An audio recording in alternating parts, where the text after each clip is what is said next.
Hi, good evening. So I was waiting till people join. 15 have joined. Hope I'm audible.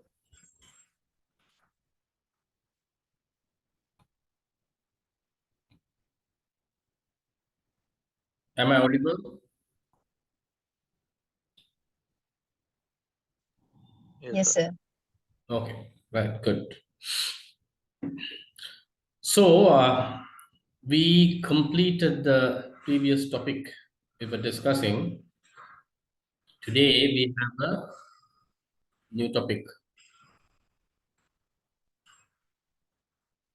that is credit risk. Let me share the screen.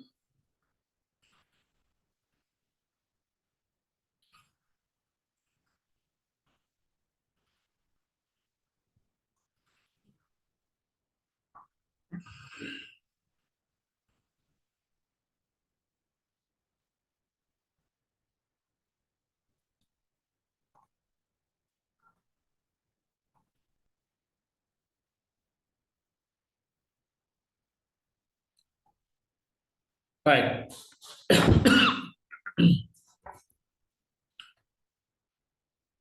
So today we are going to discuss credit risk. As we all know, credit risk is one of the key risks in the banking sector. Historically, we consider credit risk as the most important risk or the fundamental risk that we have to deal with in banking.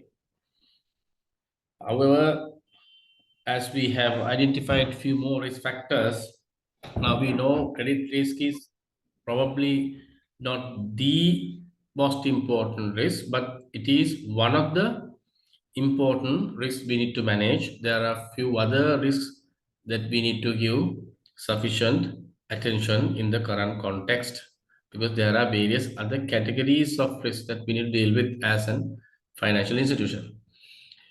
So this topic, for exam purpose, you have a 15% weightage. Right.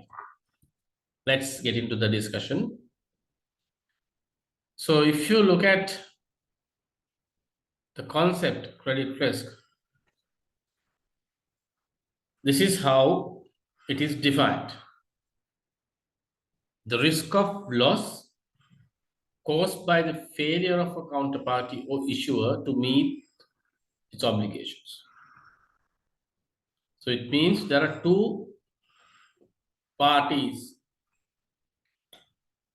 who may fail to honor the obligations. The two parties are the counterparty and the issuer, right? Counterparty or the issuer. So you have two forms of credit risk resulting from these two parties. One is the counterparty risk, other one is the issuer risk. So let's go a little further. What is a counterparty?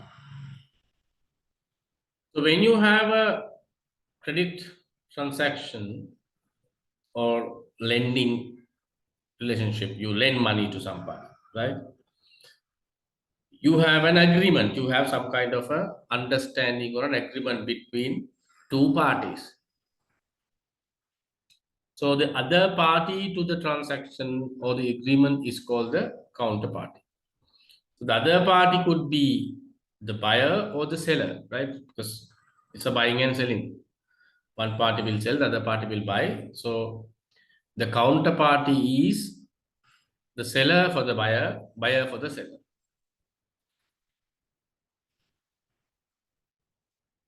So when the other party, may it be the buyer or the seller, is unable to fulfill the contractual obligations, then you get the counterparty risk. So if you look at from a bank's point of view, The risk that a customer fails to pay back a loan. Customer borrows and unable to pay or not paying, right, the loan. Another situation is the risk that a company with whom the bank does business declares bankruptcy. So before the payment is made, the party declares bankruptcy. So we have this kind of situation mostly. Sometimes the companies borrow from banks and then they declare bankruptcy and close down. When they close down the business, there's no way that the bank can recover the money. Then the other situation with counterparty is that the brokering firm, right? So the broker from whom the bank is purchased a bond fails to deliver. You go through a broker to purchase a bond, right? That means you have invested and purchased the bond, but the broker is unable to honor the responsibilities. As a result, the party, whoever has invested, faces a financial consequence, probably a loss. Then I told you counterparty and issuer, two situations, right? So counterparty and issuer may not be the same, right? An example for counterparty risk is when you invest on a bond, whoever the party who sells you the bond is supposed to pay you the coupon. And coupon is interest. If the party, whoever is supposed to pay you the interest, unable to make the interest, that is a risk from the counterparty, because that the counterparty, the other party is supposed to settle you that money, but the party is unable to do that. Then if you look at the same example, the broker is not the party whoever has issued the bond, right? Broker is an intermediary, but obliged to pay the interest to the investor. But the broker may do the broker's part by paying the interest on time. But there could be a situation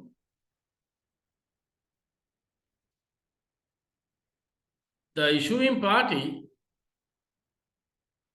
unable to do so because the issuing party bankrupts. So, for example, let's say, for argument's sake, company X issues bonds and company Y buys it from the secondary market and then sell it to Z, right? So that the issuer is X, Y bought it, and then it goes to Z.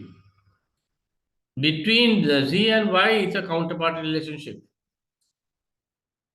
It's not Y who has issued the bond.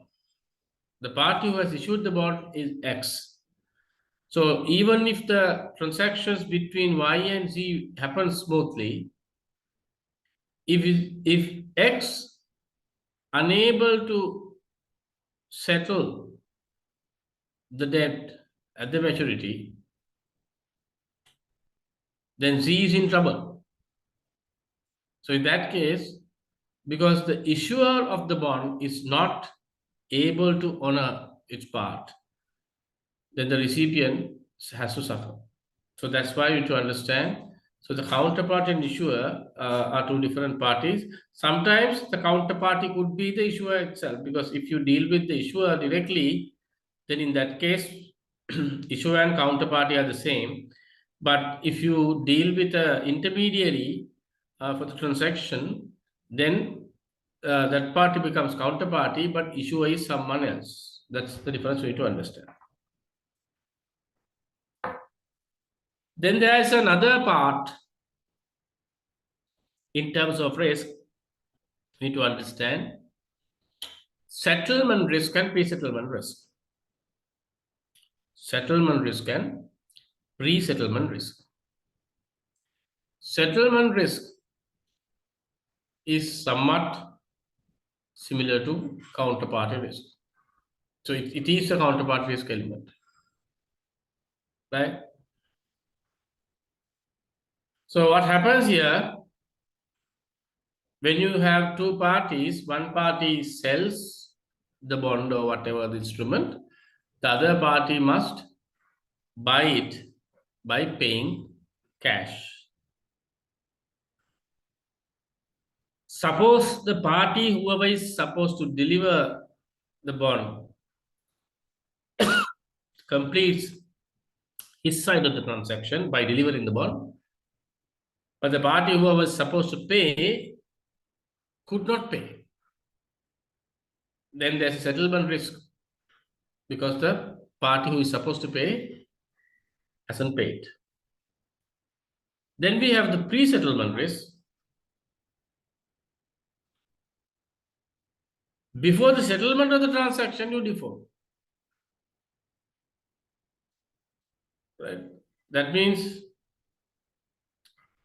you can have a situation before the settlement of the transaction happens, one party is not willing to continue, right? Unable to make the payment.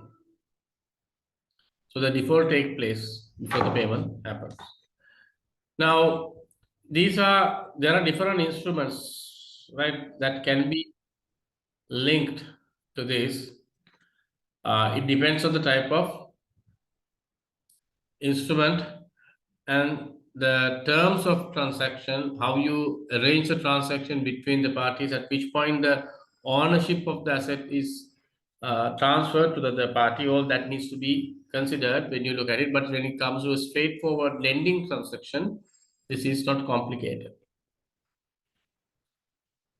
Right? Okay. Then we have a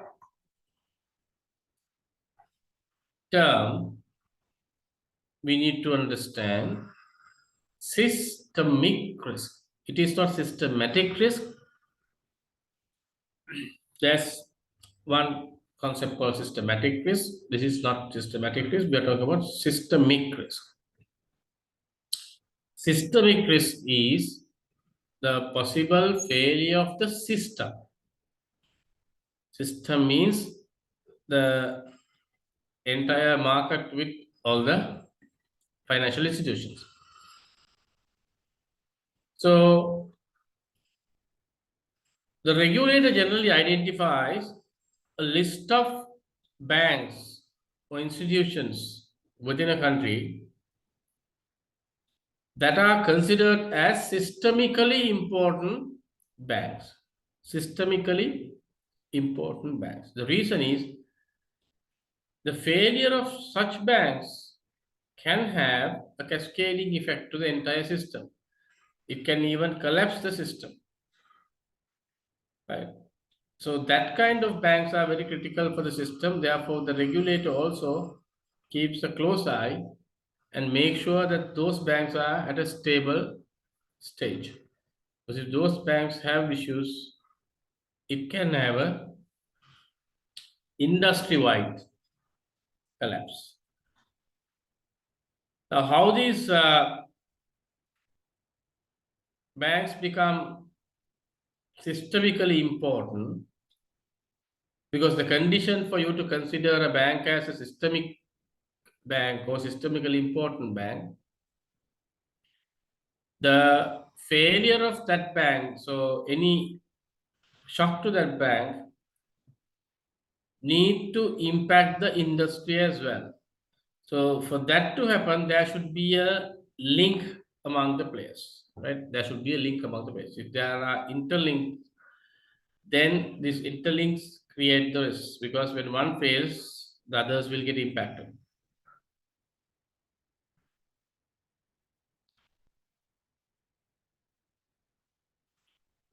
Then we have another important area credit risk boundary issues.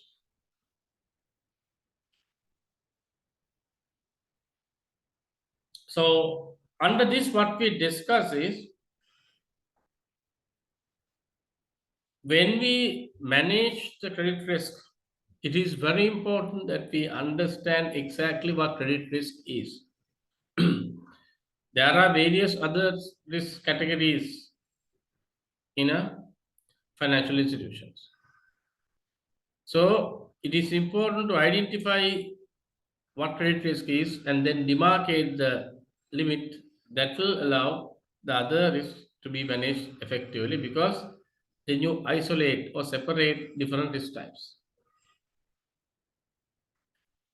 Now, when it comes to boundary issues, the idea is that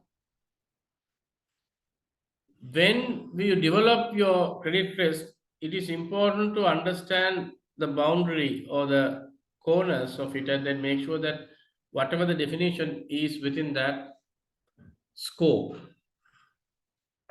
So, if you look at some of these terms that we use in this credit risk boundary issues, you can remember we use them in the operational risk as well. But we need to understand how you draw the line. So, internal processes, the efficiency and effectiveness of the credit administration operations. Right. So, how effectively the credit administration area works. So, you to do that, you need properly defined management policies,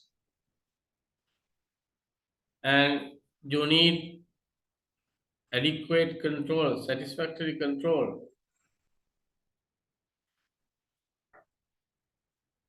and then contractual requirements. Very important. When you deal with another party, you have to have a clear understanding about the terms, conditions, and other things between the parties. Therefore, it's very important that we have the contractual terms and then live by them. Right? You have to stick to them. Legal governance, right? Legal governance, you have legal protection, governance are the conditions, right? Collateral management. How do you manage the collateral, whatever the property offered by the customer? So that all what I discussed earlier belongs to internal processes. Now systems, it's very easy. The accuracy and timeliness of credit information, because the systems will throw out analysis and information, right? Analysis and information. So there has to be some comfort about the numbers or parameters coming out of this. Now, in that, there is an emphasis on accuracy and timeliness. Timeliness is very important because this time difference can create other gaps. Right? You have to have what has to happen within the acceptable time. Then when you look at the people side, if you don't have aggregate, sorry, if you don't have adequate controls, especially on the people side, segregation of duties. Why segregation of duties? Because if you don't have it, you are creating a vacuum for frauds.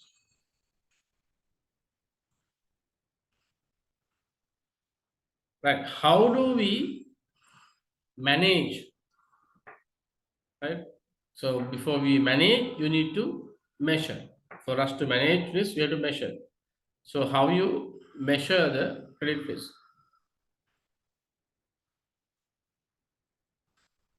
Right? So there are certain terms you need to know for this. Credit exposure. Exposure. What does it mean? That exposure is the total value being exposed or vulnerable for the organization. In other words, the total value that could be lost, right? This it is likely that the organization is going to lose this part in case of a eventuality. So that's the exposure.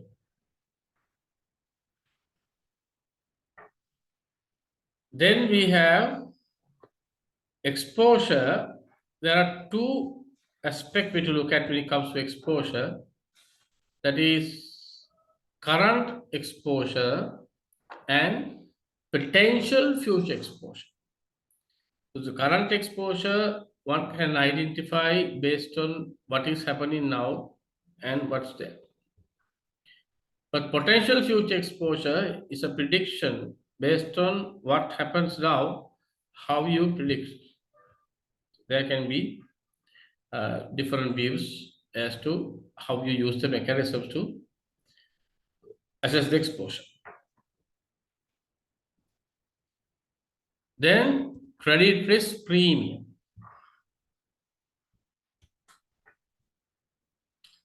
Credit risk premium.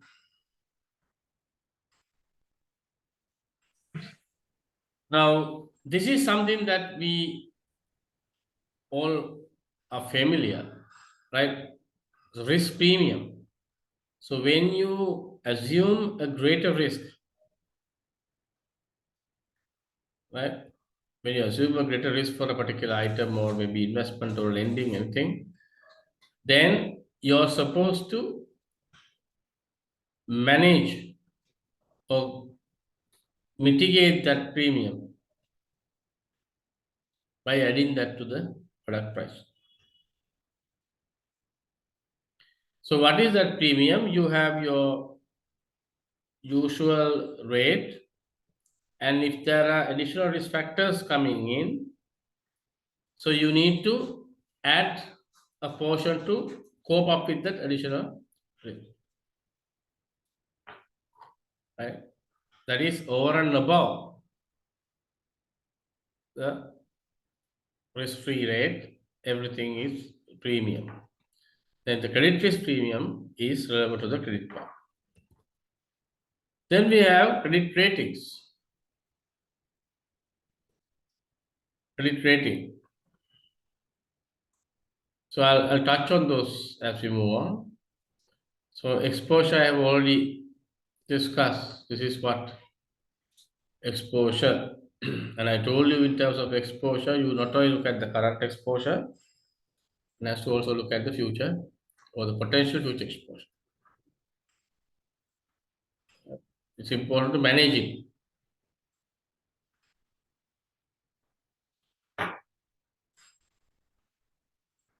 Premium I spoke about. Then the credit rating. Credit rating is an assessment provided by an independent body. Right? There are several global rating agencies like Moody's, right? So there are different organization, and those organizations have a little complicated model depending on how they look at it, because each organization has their own way, but more or less the techniques in principle are similar. But what you can see here is how each of the firms right? Rate. Provide that rating based on the assessments. How this happens is these organizations have their own methodology, and then there's a requirement for them to review the financials, review the overall health of the organization. Sometimes it can go to the extent of interviewing the management. So with all those techniques, they have their own way of evaluating, especially these large agencies, they have their own methodologies in doing it. So after doing that assessment,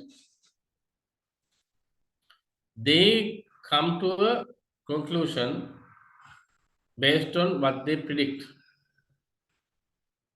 in terms of credit risk or the recovery. As you can see, we have Fitch, SAP, and Moody's. There are a few other organizations as well, but this is what we know commonly. Now here you can see broadly two categories, right? There's a silver line. Right. Fitch, S&P, Moody's. Now they have their own ways of providing the rating. But I want you to pay attention to these two broader groups. One is called investment grade, the other one is called speculative grade. So investment grade means those organizations with this level of credit rating, they are good companies to invest. Okay. And they are, in other words, safer for the investor. And in that, higher the rating, better it is. If you go to AAA company or AAA organization, that gives you the greatest advantage. Then the speculative grade, what happens is these are risky situations, right? These are risky situations. So people invest in this kind of instruments for short-term gains, high margins, right? Because they are speculative and they can play with price. And whoever is buying take a higher risk because that's how it works. That's why the rating goes down, risk goes up. That's why in the left hand side it says there is a link between the credit risk premium and credit rating. Right? So in other words, if the credit rating is high, risk premium is low. Why? Because high rating means stable organization. Right? Stable organization and strong. Low rating means issues. So if the rating is high, your risk is low. As a result, your premium that you can charge should also be lower. You can't charge a higher premium because the risk is low. That's how it works. And on the right hand side, you can see beyond investment grade and speculative grade, there is a further categorization. Further categorization into few buckets to show how different levels of rating, right? How different level of rating is named or tagged. Minimal credit risk, very low credit risk, low credit risk, moderate credit risk, you can see. So what the level? So then they are providing some fee to the investor to understand the risk. Now, this categorization is from Moody's. As I told you, you can't put everything Moody's, but if you are interested in other, you can go to your internet and you can identify this. So the idea is that if you have a higher rating, you are at a safer place. If you have a low rating, that means you are taking an unnecessary level of risk. It doesn't mean that you will run into losses, right? So risk and loss are two different things. You may have unnecessary level of risk, but you might not lose. Right? You might not lose because you are willing to embrace it and then you manage it. Right.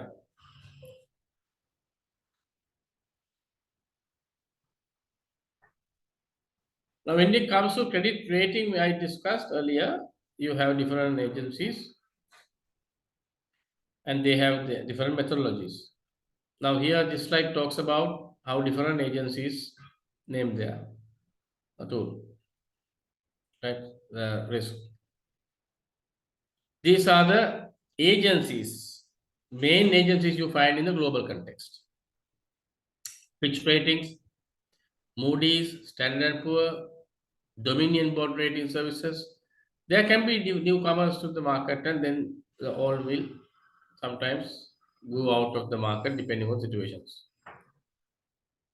Now, this list, as you can see, is from the UK context, right? These are the ones operated in the UK, and similar organizations are operated in other countries as well, right?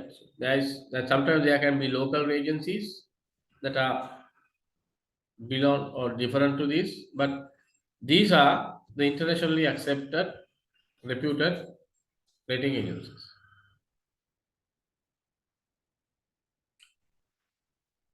Now, although we can see having a rating is a good thing,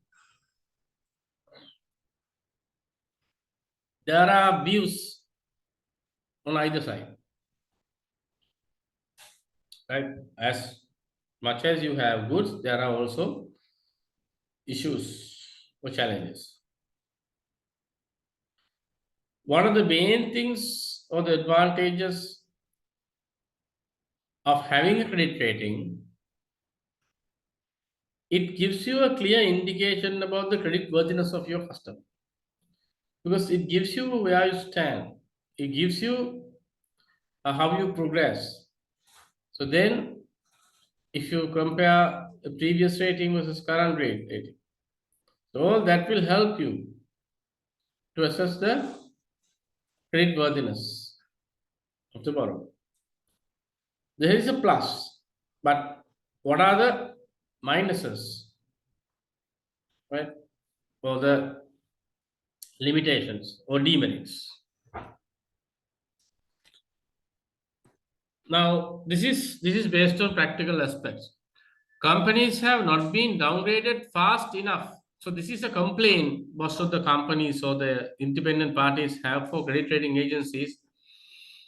They say credit rating agencies are very keen in giving a higher rating for corporates, right?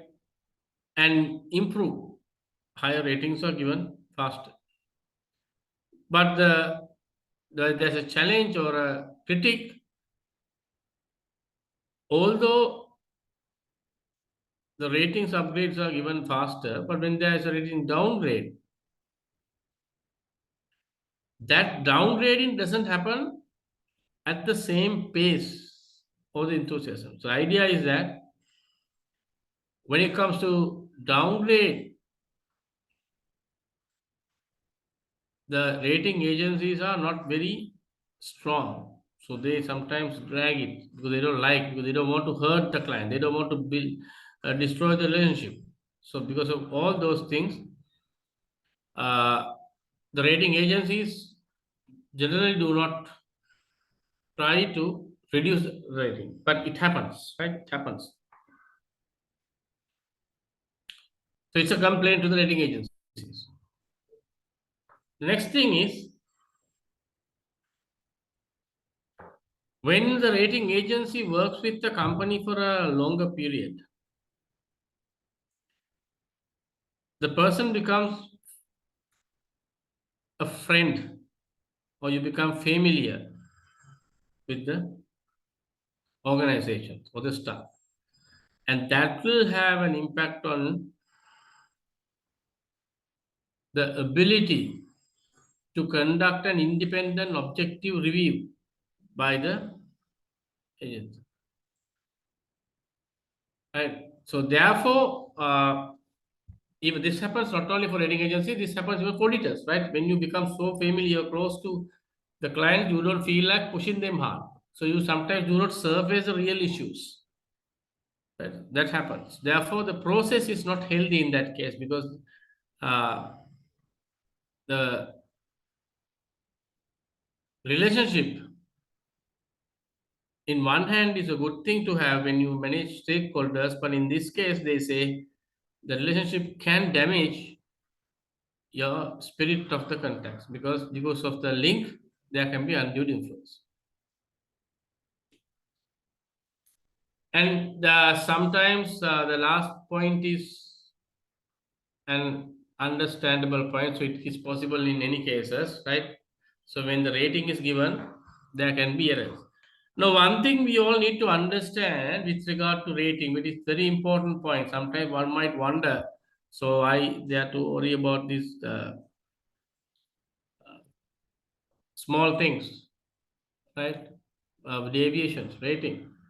The reason being, if you look at the credit rating, a credit rating is a single number that you are getting, right? Single number or a letter, whatever, right?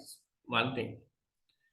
But that rating is a reflection of the entire organization. So these are called composite rates. Composite rates are the ones that uh, you generate by looking at many aspects of the organization. For example, when you look at financial ratios, return on asset, return on equity kind of thing, you have a formula in the financial statements, you connect few items and you get the rate. And then it's clear. But a composite rate, like a credit rating, it's not a straightforward single formula. It's a result of all other items in the organization, right?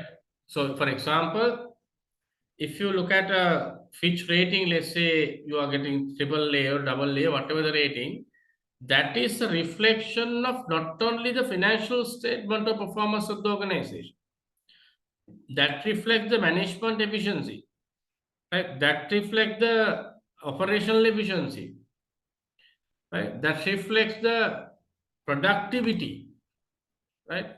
So that reflects the governance and the strength of the organization to face the external shocks.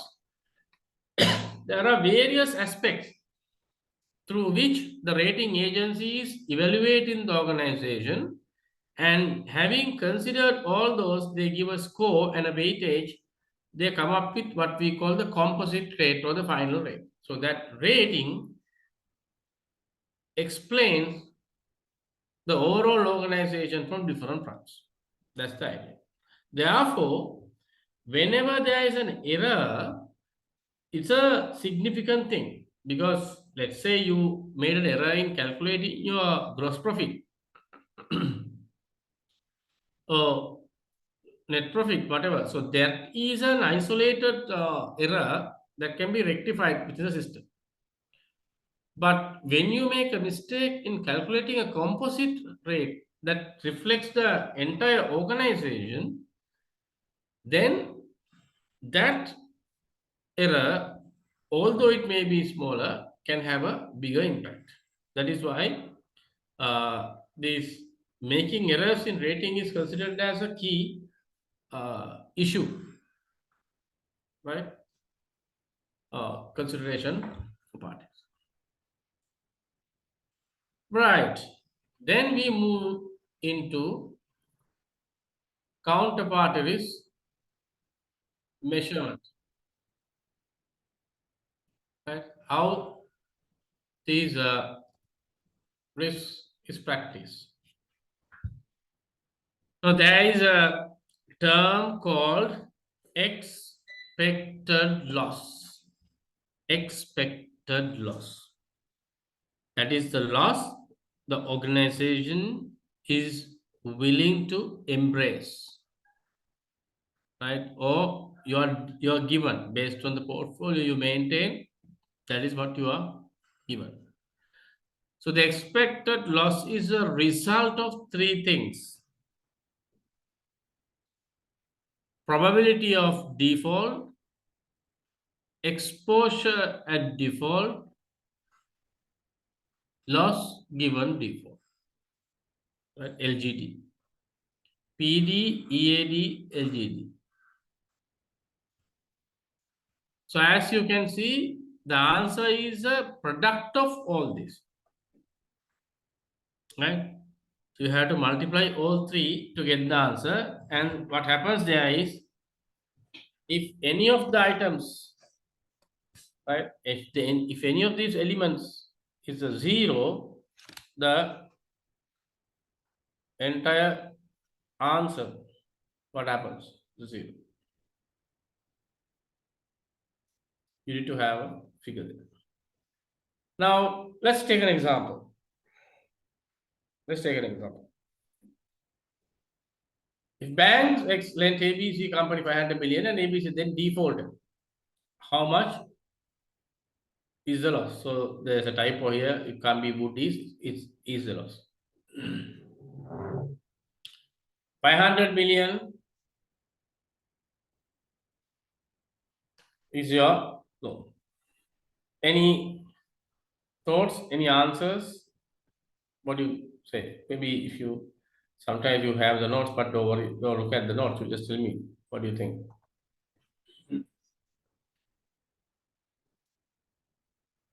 What is your answer? A, B, or C?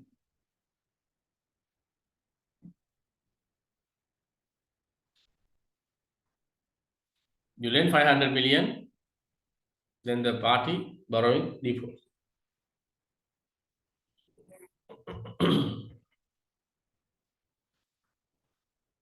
B, greater than 500. Any other? One person is saying greater than 500.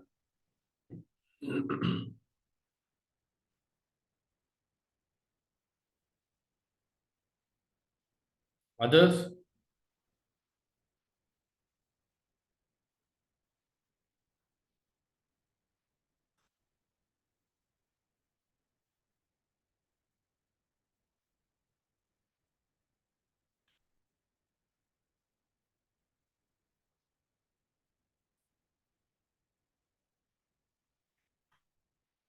How about the others? What do you think? What would be the answer?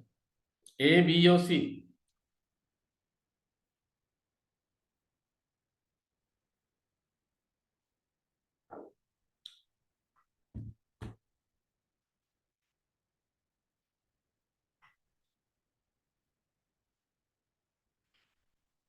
So I get two people, both give the same answer, B. Others agree?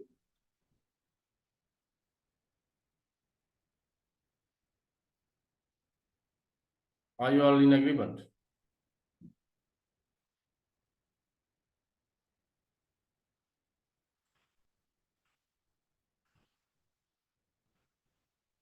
A. Okay. I have two answers, A and B.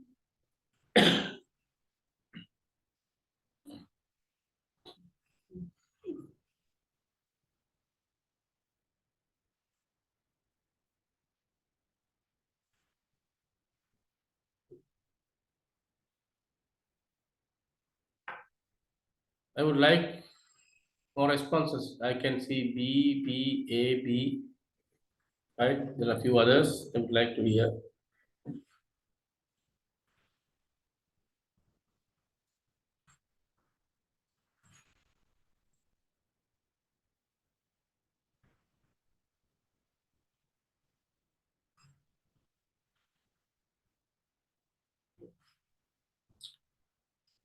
You read the question carefully. Bank lends 500 billion. Then A default. So why do you say greater than 500 billion? What is the reason?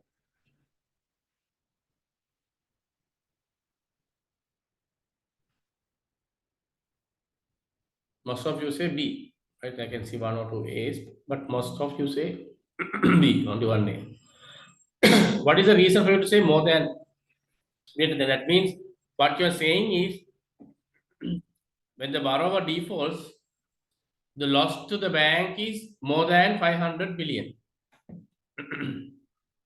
Why do you say so? What's the reason? Yes, because there is an interest component. There's an interest component that could be the case. But the practical situation can be different. Practically, the loss can be less than 500 billion also. Do you think it's possible? Is it possible for the loss to be less than 500 million?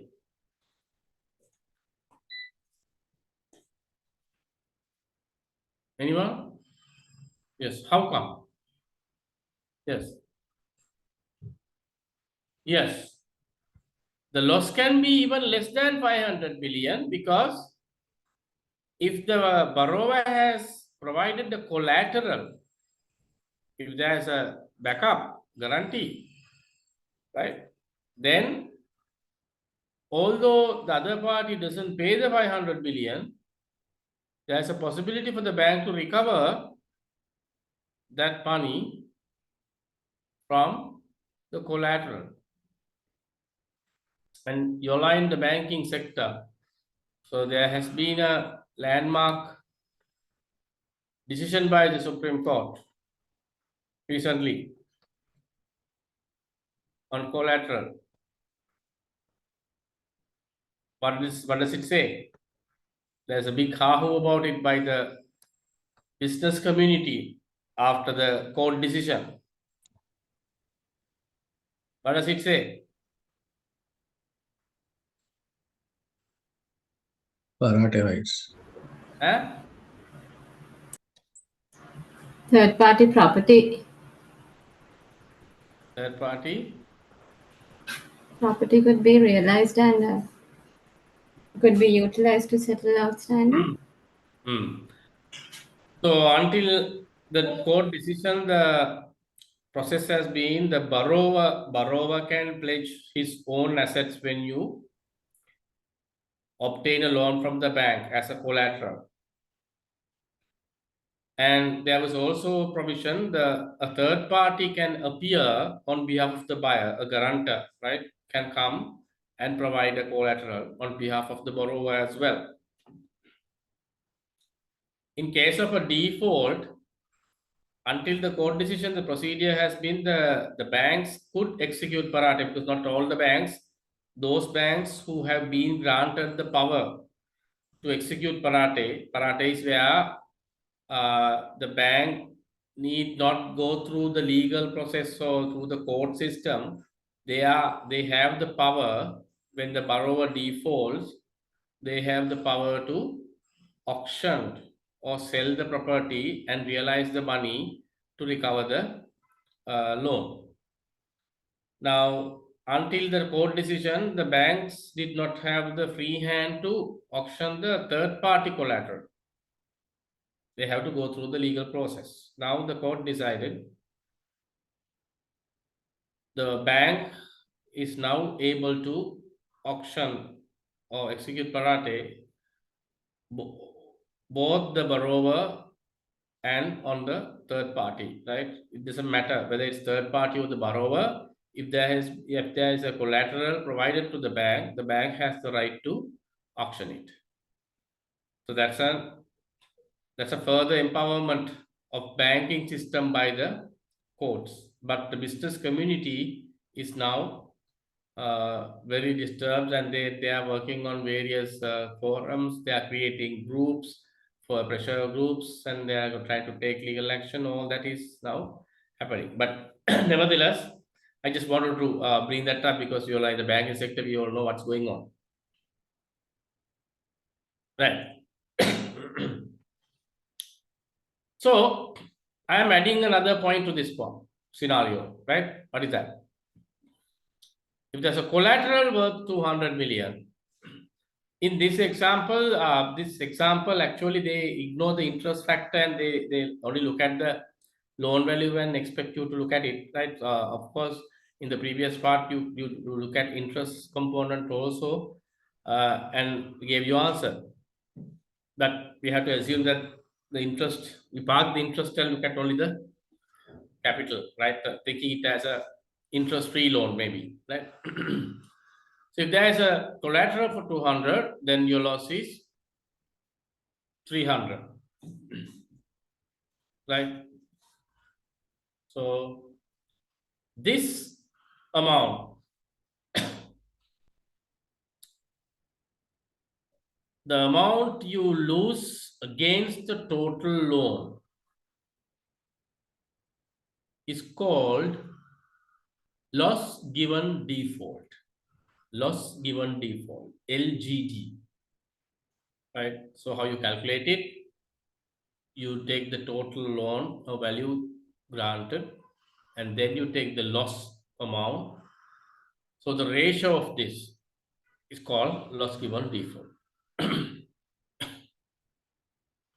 Then we have another one called probability of default, PD, right? So we have the exposure at default, loss given default, probability of default. Those are the three. Exposure at default is the exposure, that is the amount you are exposed to. That is the net of collateral value. Loss given default is your historical behavior, how much you have lost against the total value. So again, this percentage. Probability of default is how likely that the borrower will default. How likely, the likelihood. So how you get that? You look at some historical instances, right? Let's say we had 10 instances, right? We have lent this party 10 instances in the past. So out of those 10 instances, if this party has defaulted 5 instances, so historical statistics show you this party has defaulted 50% of the instances, 50%. So that is considered as a probability of default as well. So the probability of default is 50%, loss given default is 60%, and then you get the exposure at default. The answer is the expected loss. Now look at this situation. Now look at this situation. Bank X has lent 1,000 million to XYZ company last year. The value of collateral was 500 million. So XYZ company defaulted the total amount. So that's the historical situation, right? Last year situation. So you need to understand this and get the historical situation. It was noted that this customer has defaulted 8 times out of 20 instances in the past. That's another information. Then you are looking at granting a further facility of 600 at the moment, and you are taking a collateral for 400. What is the expected loss?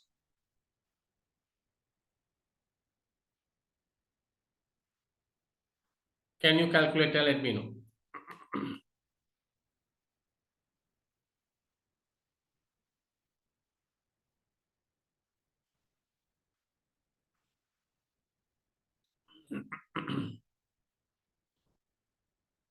Calculator, let me know.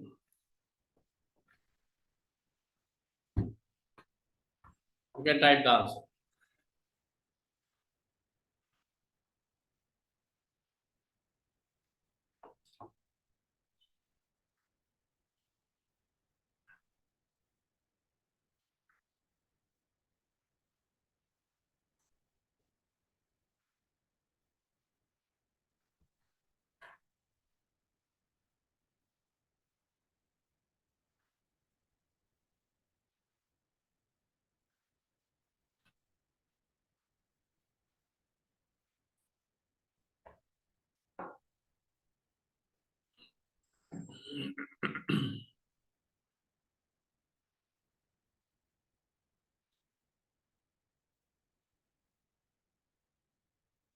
What is the expected loss?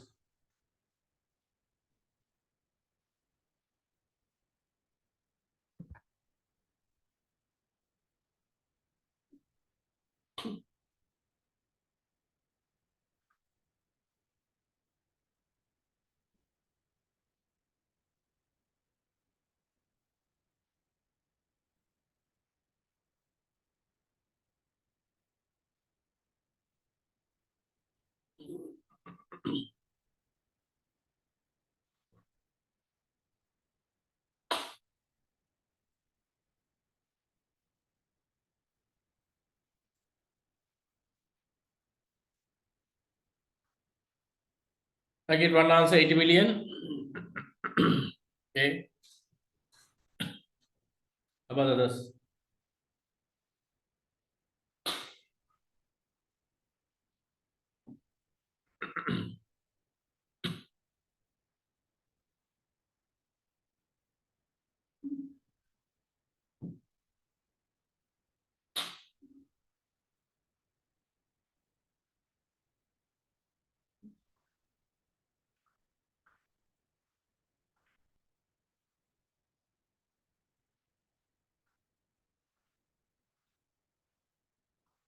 Others?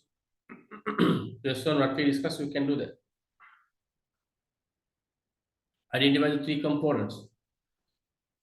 What is the loss given default? What is the probability of default? How much is the exposure at default? Then calculate the loss, expected loss.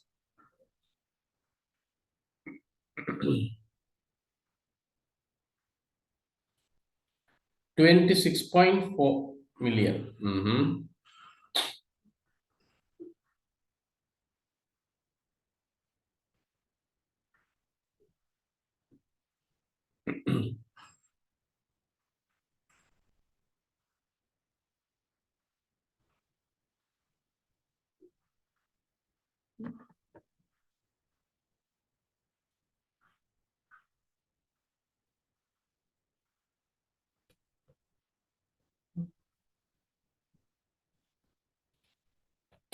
I got two answers.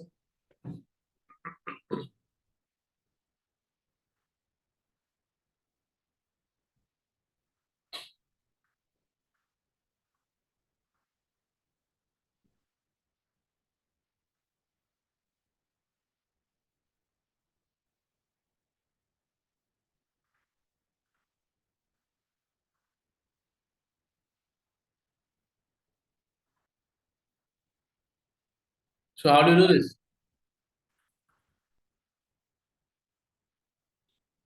How do you do this? So the first part, let me take the notation.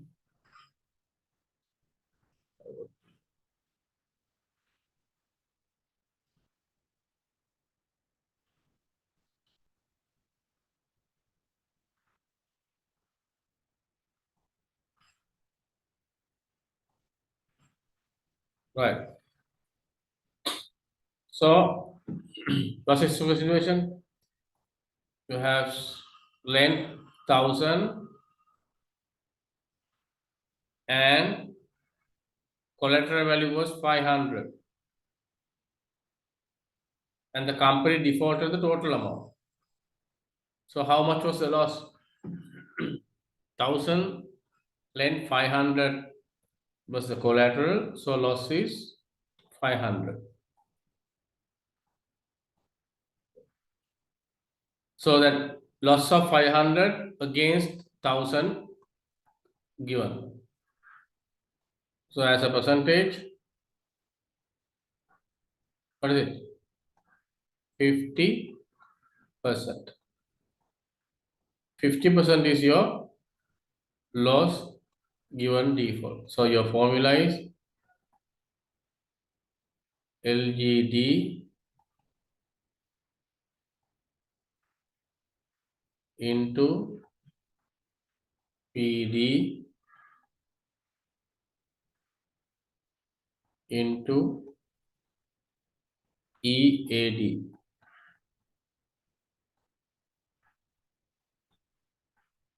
That is your expected loss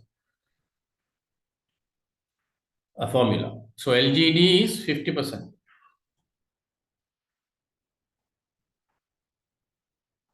So how do you get the probability of default?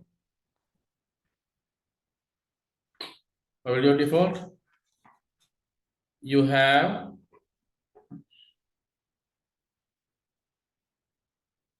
how many instances? There are 20 instances in the past.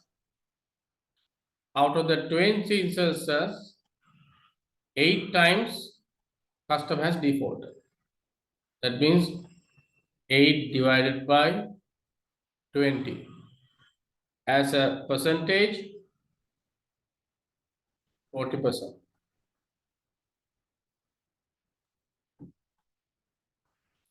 Then exposure. You are considering granting of 600 and you are expecting a collateral of 400. How much is the exposure here? Exposure is 200. What's the answer? 40% into 50% into 200. That means 20% into 200.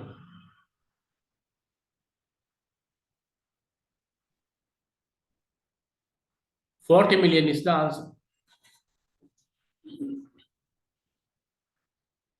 Now you check your answer. Whoever has given the answers, check what went wrong. How did you miss? Right? So is that clear to everyone? Any questions, clarifications?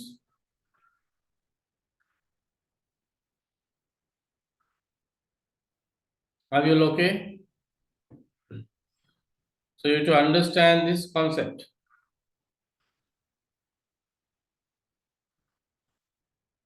Right? Loss given default, probability of default, and exposure at default.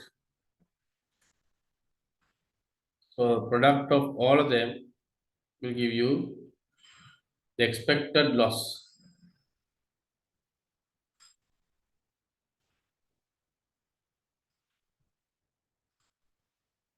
Right. If you don't have any questions, that means all clear to everyone. Let's go.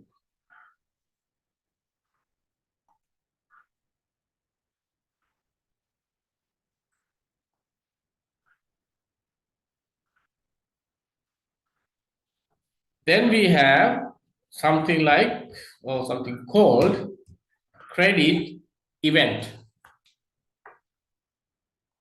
Right? Credit event. Now, by the look of it, it looks like a particular activity or something. But there is no thing as such, and also there's no clear definition as such for credit events. It is a kind of a trigger point, right? Which means this credit event triggers a credit risk.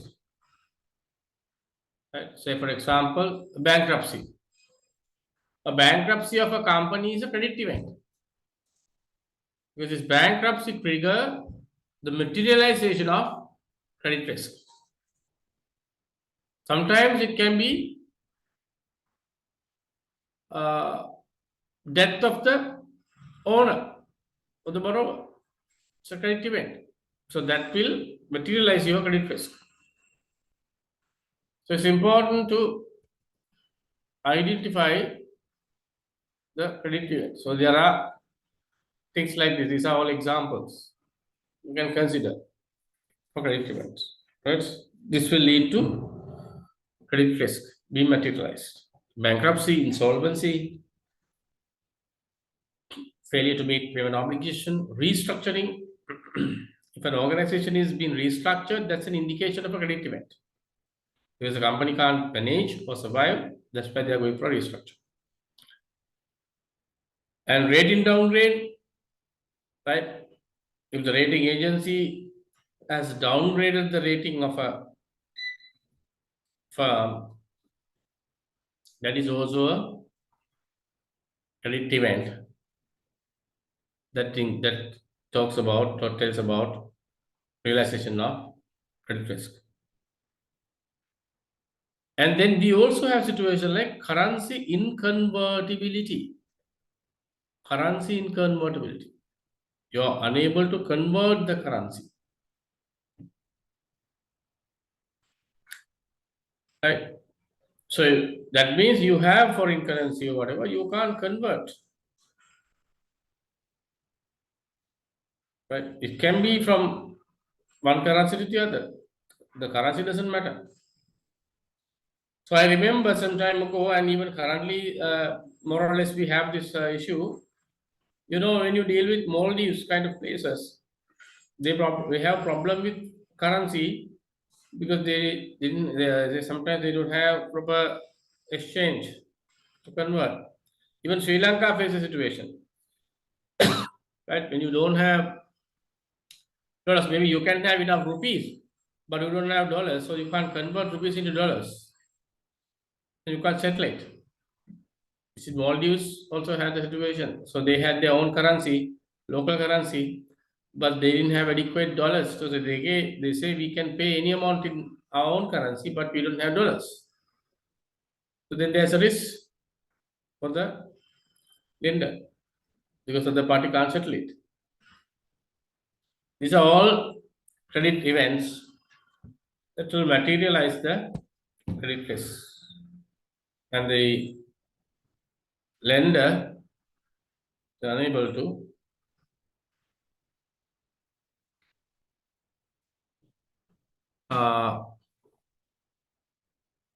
recover.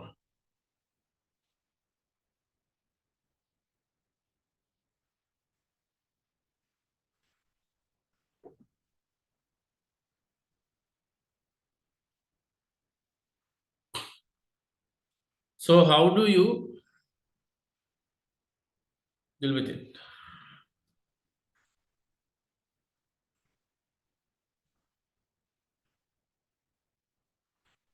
Technically, this will result in a loss. That means you are materializing your credit risk. Right? And especially if you look at the current context, you know, when you have the credit portfolio, you need to evaluate the recoverable value of your credit portfolio and assess impairment, whether there's an impairment loss. When you look at the impairment also, you have to look at similar things. Right? If those who are involved in the impairment process are here, you know, you need to look for objective evidence. You need to look for objective evidence that might indicate the possible loss of value, reduction in value, right, that can have an impact on your recoverable value. And then you have to make provisions for impairment. So that is coming from the IFRS, right? So they are also, you look for this kind of thing. Credit event, it doesn't call it credit event in that case, they call it objective evidence, but more or less you're looking at similar things. That means any indication or trigger that tells you the actual value you are going to recover from this loan balance is less than what is stated in the books, which means there is a possible loss. So that has to be identified and you have to make provisions from IFRS point of view. and then you may have to take a call or write off depending on the situation.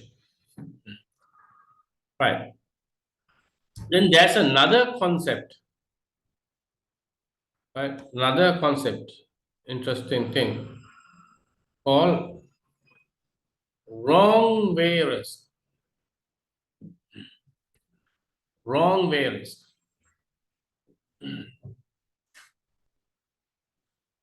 Here, what we are looking at is when the exposure to a counterparty is adversely correlated with the credit quality of that counterparty. What does that mean? Right? What does that mean? So you, let's say you have a situation that you borrow from a bank, right? So that there's a party borrow, and then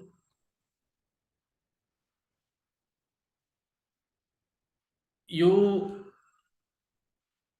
have to provide collateral.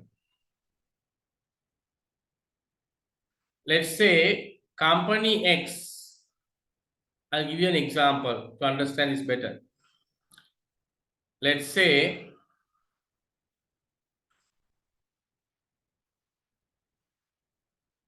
John Keels issues bonds to one of its related parties. So maybe outside, let's say John Keels Holdings issue a bond and Cargill's invested in the bond. Let's say for argument's sake, right? And there is a risk for Cargill's, John Keels being the risk of Cargill's if the issuer defaults, Cargill is going to lose. And to avoid this, Cargill asks for a collateral or a security, and John Keels gives a guarantee to Cargill. Now, to mitigate the risk of default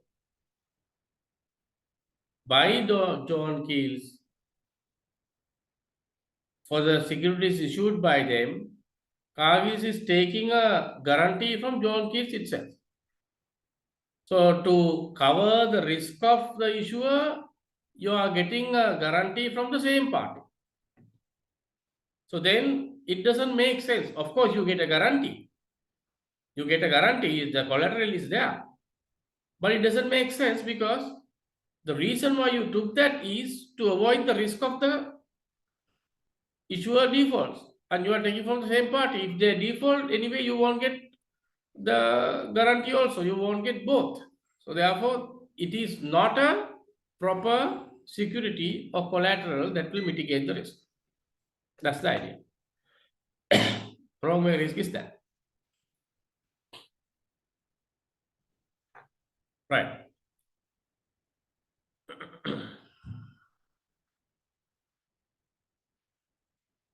Non-performing assets, and I think this is something we all know in the banking sector, right? I don't need to go to nitty-gritties.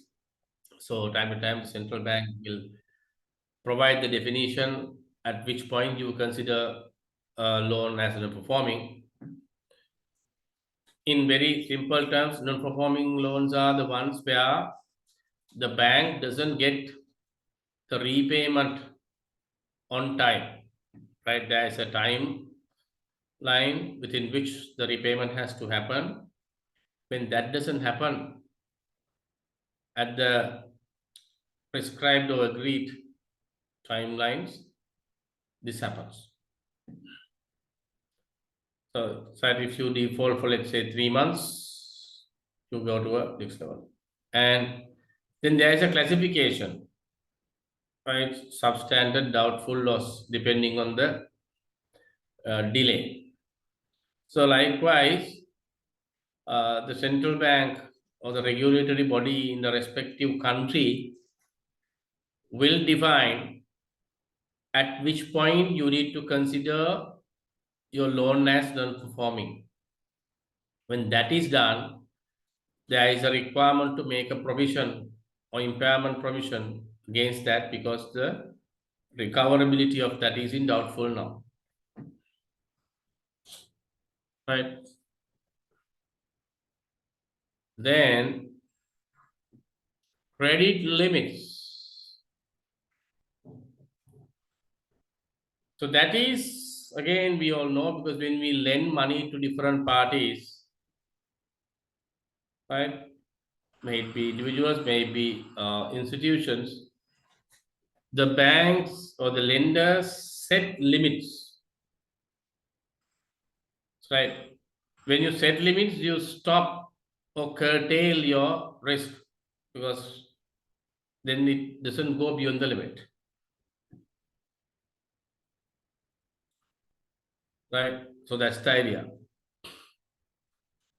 So then you limit your exposure. This limit can be imposed at different levels. You can impose the limit at the individual borrower level, right? This is called the single borrower limit. Right? That is what we call single borrower limit. You define the maximum credit we would grant to an individual is 100 million. So you can't exceed that in total in the bank. So you cap it. Then counterparties. So you can also look at group of connected counterparties, right? You say for this entire group, this is what we give maximum.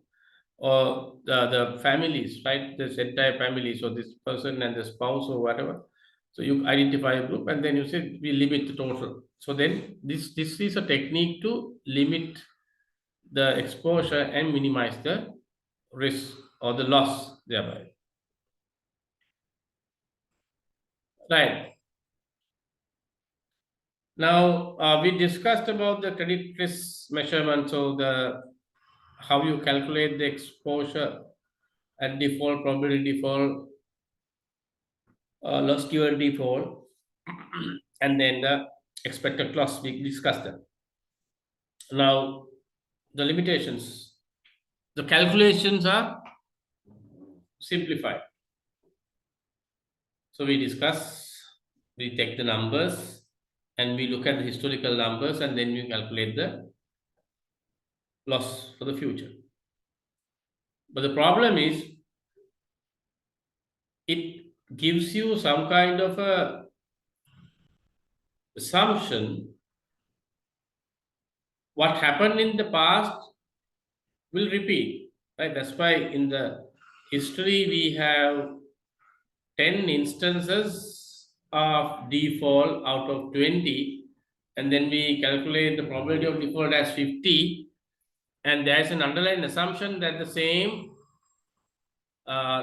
trend or same pattern may continue. That's why we look at the risk in that sense.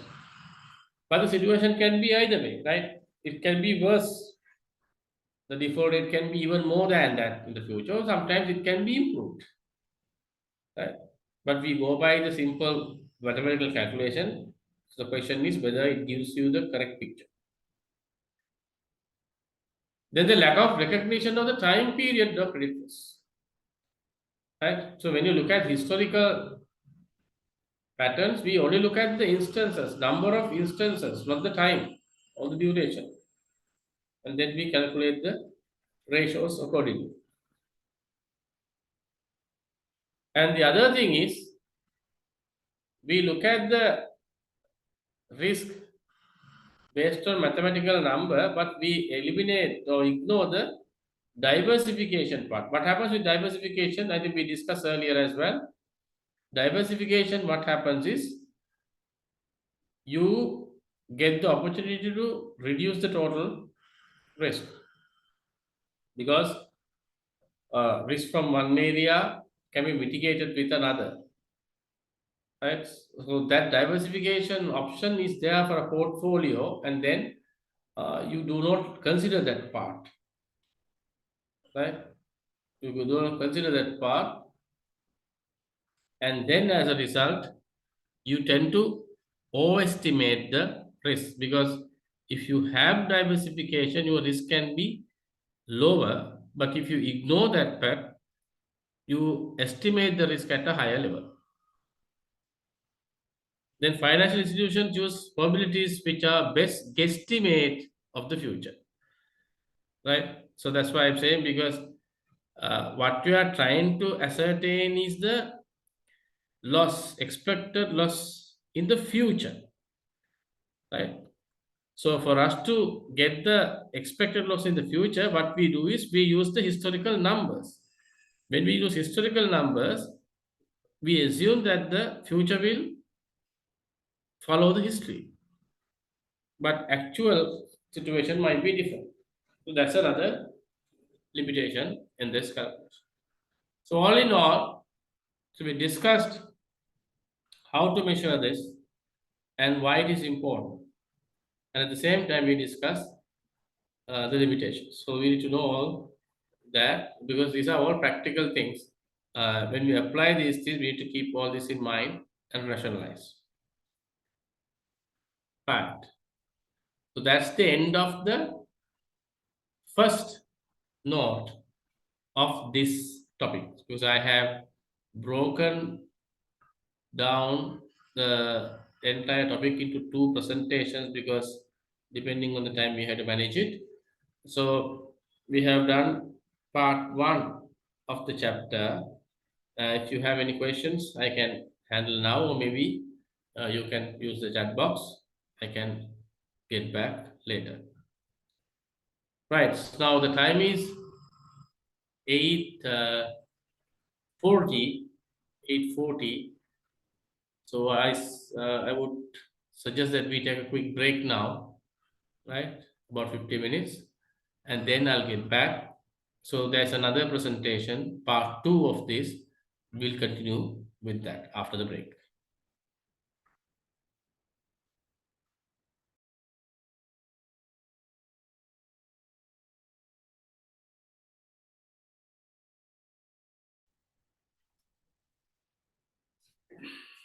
Right, I think all are back. Let us continue from where we stopped. We go to the part two.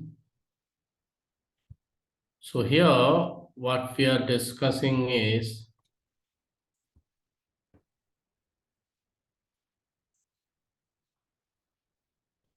we discussed the risks. Now we are looking at how we manage the risk, credit risk.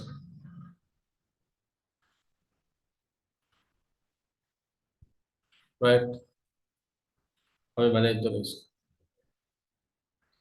Give me a second, I will take a disturbance.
Sorry, I got a disturbance. Right. Now, when you talk about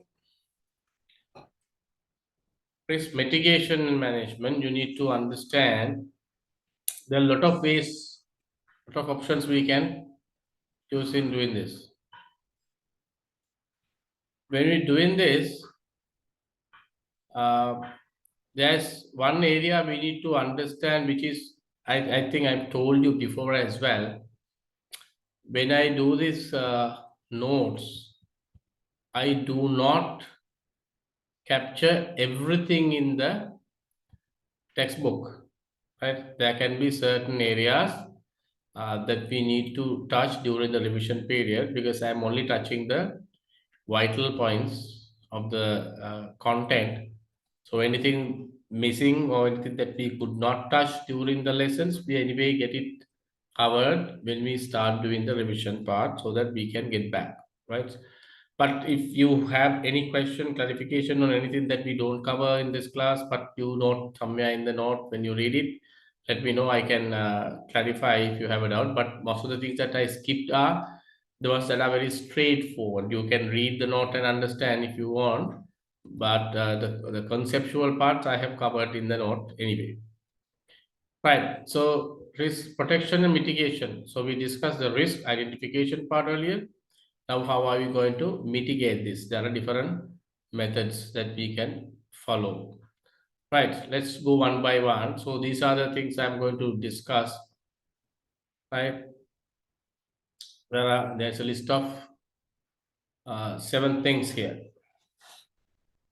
Underwriting standards, guarantees, credit limits, netting arrangements, collateral, diversification, and finally insurance and credit derivatives. So what are underwriting standards? So underwriting standards are very basic. That is, when a borrower comes to obtain a loan facility, what are the things that you review? What are the conditions that you put at the beginning to ensure that the customer is eligible to get the facility? Right, that includes a thorough evaluation and review or scan of the customer as well. So that includes you evaluate your financial statements, your cash flows, right? And then look at the other aspects like some of the ratios, the current debt exposure, and it also talks about sometimes the industry analysis, where the industry is and where the customer is against the industry. So likewise, you put it, and you also sometimes put the limits, right? Loan limits. You don't grant everything. Say, for example, one of the things that banks use is to have this when you grant loans, debt equity ratio, right? If we are to grant you a particular amount, you also need to pump in some money. That means 20% of the total requirement should be by the borrower, 80% of the funding will come from the bank.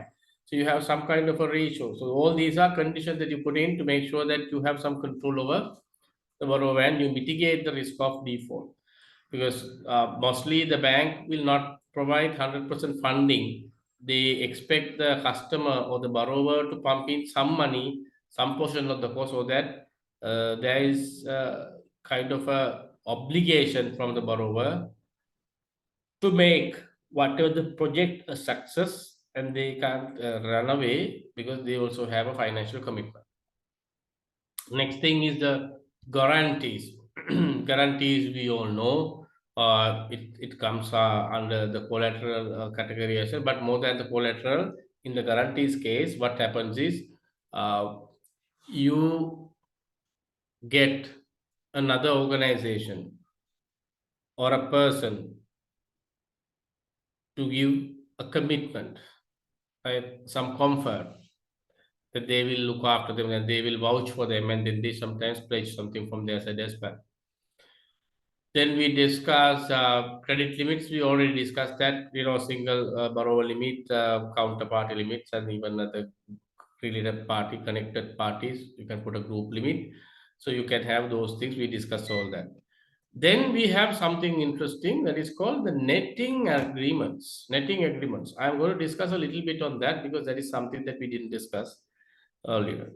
And also remember, for exam purpose, this is an important area because I have seen some questions on these netting agreements, right? You have scenarios given and you are supposed to look at the scenario and answer the question, identifying the different numbers you need to capture to fulfill this netting agreement. That kind of questions were there at the exam. So what happens with netting agreement is,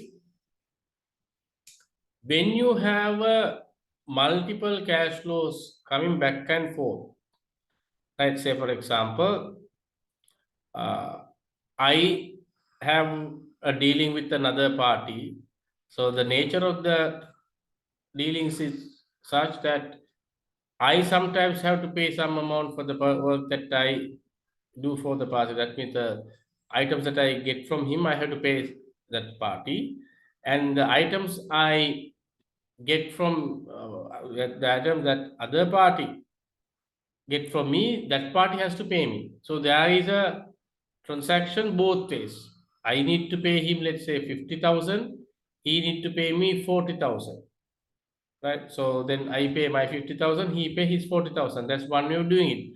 But instead of doing that, why can't we net the transaction, only settle the net amount? So I need to pay him 50,000, he need to pay me 40,000. On a net basis, I need to pay him only 10,000. Right? So then you can simplify the transaction and you can minimize the exposure also. So that's the idea of netting arrangement. Netting arrangement, what you do is you come to an understanding between the parties. Instead of settling the gross amounts, they look at the net effect of the dealings each party has, and then after calculating the net amount, whoever is supposed to pay the net will pay to the other party, so that it will minimize the risk of losing a large amount of money. For example, if you go back to the same example of 50,000 and 40,000 thing, let's say that I pay my 50,000, but other party doesn't pay that 40,000 to me. So I'm losing that entire 40,000. But if we agree to pay on a net basis, it's 10,000 transactions. So then if the other party defaults, I'm not going to lose anything because I anyway pay only the difference, 10,000. Right? On the other side, if the other party doesn't get money from me, if I default, the other party only loses 10,000. Right? So that it's a win-win for all parties on a net basis. So this is an example for a netting arrangement. So you have party A, party B, party C. You can see the obligations among these parties, right? So you can see transactions going both ways. So what the netting arrangement is saying, instead of having all these transactions from all directions, you identify the net figures and only do the net figure transfers by taking whoever is supposed to pay the other party. So if you look at the next part, you can see if you don't have a netting arrangement, party A will pay 2 million to party C and party C will pay 4 million to party A. So there will be 6 million movement both ways. Likewise, between B and C and A and C, A and B, the same thing. With netting arrangement, you can see the cash flow has come down the net, right? You only settle the net based on who has the higher figure. So this is the idea behind netting agreements, but you can get sorry, different scenarios, how each of these parties have dealt with, and then you can identify the netting amount. Then we have there's another one called credit derivatives, right?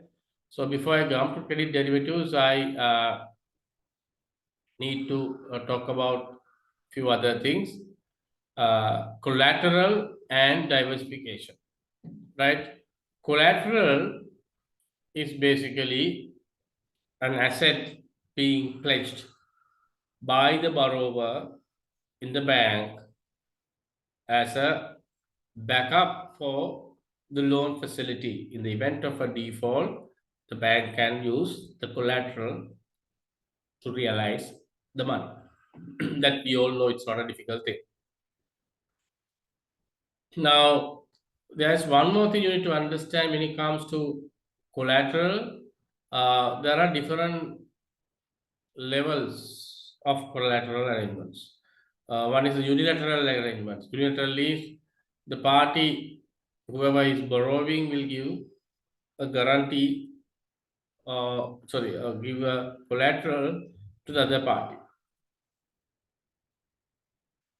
A bilateral arrangement means when you have parties, the two-sided obligation, right? Each party will give the other party a collateral, so that then whatever the obligation that they have to the other party, you have a collateral. This happens when you have obligations towards both parties, right? If the obligation is only to one party, no point in having this kind of arrangement.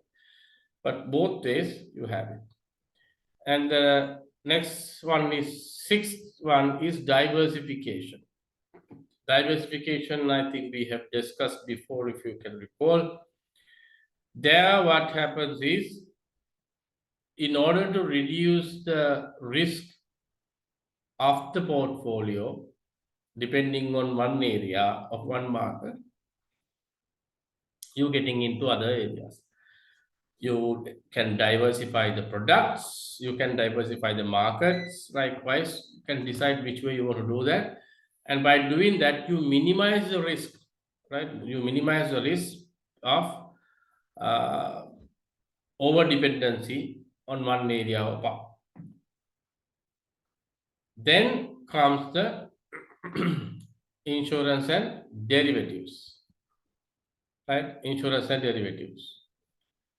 So then, what is a derivative?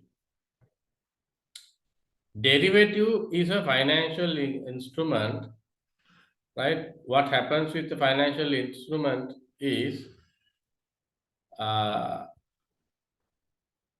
derivative is something that derives the value of it based on another asset or an instrument.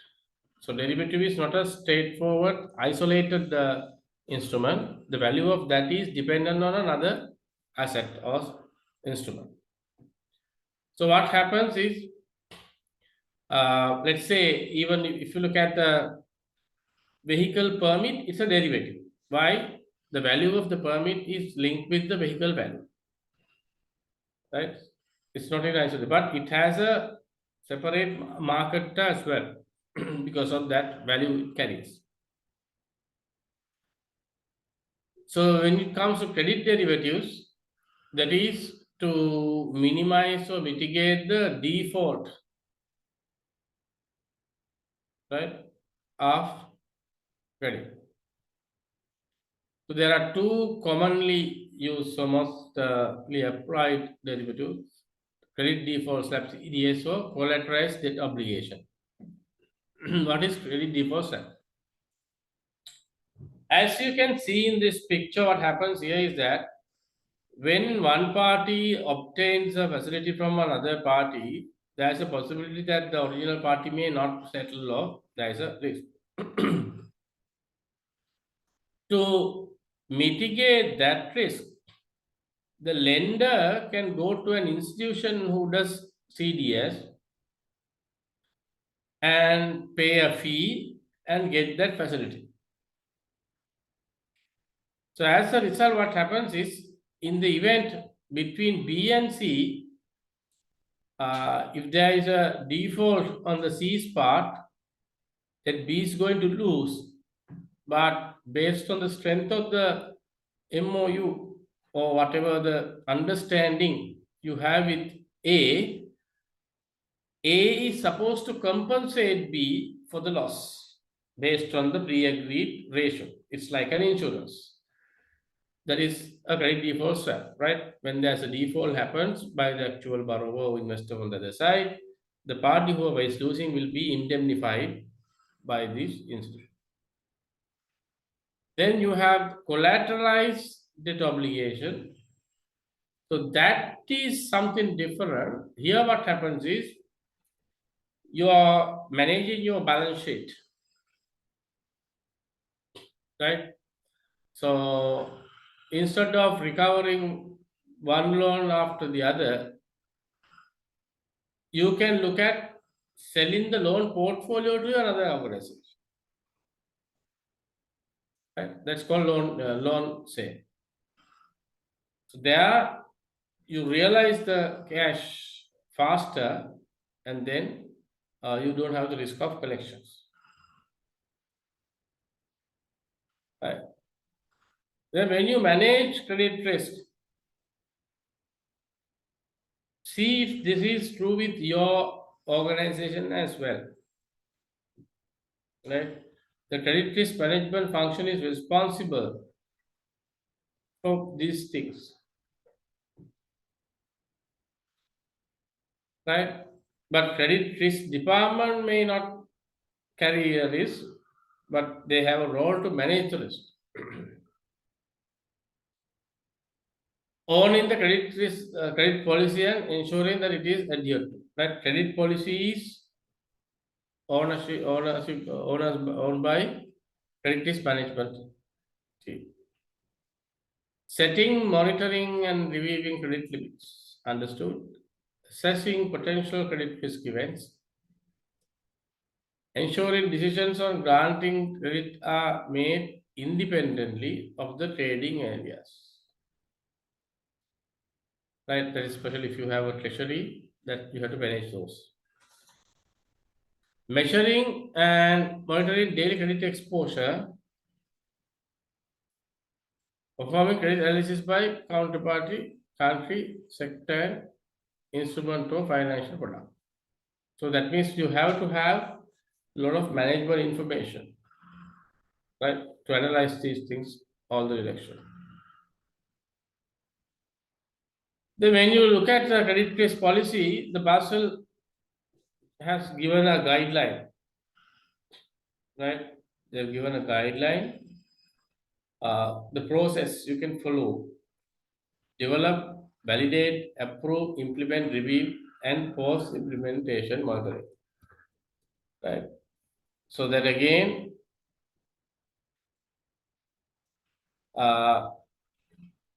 these are recommendations from Basel to manage them effectively. So I'm not going to take you through all of them one by one, but understood. This is a process when you develop a policy. Next, managing and measuring credit risk. So what are the options we can use? The details are there in the book if you want to go through the details, but I'm just giving you the high level idea or the concept of this. So what happens here is that you can use these tools, right, in managing credit risk. Credit scoring systems. What is the credit scoring system? Credit scoring system, what happens is that you can give a score to your customers or clients. You can use different parameters in doing that. Age, the credit history, amount, the occupation, right? All kinds of different things we can put in, then we can collect data, right? And that will help us to assign a rating based on our scoring based on the predetermined format. In fact, factor inputs, right? So we need to look at when you assign a rating or any evaluation, you need to look at both financial and non-financial data. Then only you get a holistic picture. Then stress testing. Stress testing, we know, once we arrive at a conclusion, then you need to look at different scenarios and see whether you can still manage it. Then segmentation, right? Segmentation. There, what happens is you need to segment or you identify different buckets and demarcate it because the credit risk might be different in each category. Then external ratings, you get an external agency and then rate. You can get an idea about where the risk is. And you can even compare, right? Because these external ratings are given by reputed external parties. Credit limits we discussed, right? Then internal credit rating, again, the idea is you don't have to go for sophisticated external ratings. You can have your own internal defined framework to do that. Then the impairment.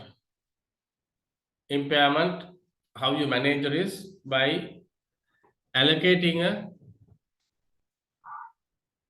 provision so that you prepare to absorb it.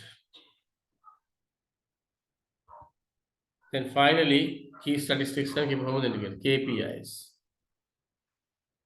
Right, so they are for division wise, individual wise, various other things. You can have some KPIs, and then you need to make sure that those KPIs cover all aspects of this what we discussed.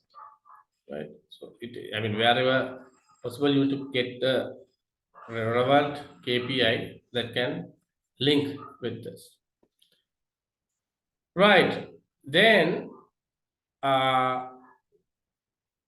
those are the tools that we can use for this. So how do you control the concentration risk? That means over dependency on one party or one organization. So simple, you have to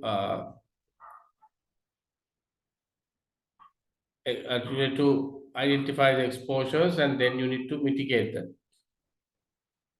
Then doing that, you can identify some industry classification. So there are standard classification, you go by that. But you can also add on depending on the requirement. Then when it comes to the trading book, now in the trading book, sometimes the volume wise high volume thing. So then it might not be practical to do some manual arrangements because you need to have some automated solution for this. Right.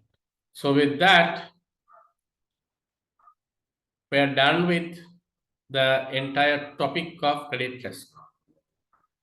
As I told you, I did not touch each and every subtopic in the book. You can go through the book, and if you think that there are areas that I didn't discuss much, but you want clarification, let me know. I will do that so that we can easily understand it.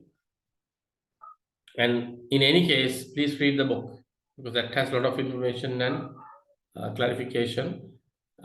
You can get an idea. But if you still have doubts, you can raise me the next day. I can respond to you depending on the situation.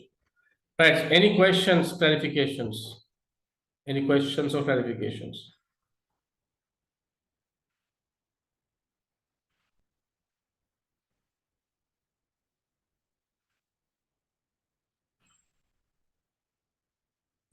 Right? No questions? All good? Then that's it for today. I'll see you the next day with the new topic, chapter 5. Good night.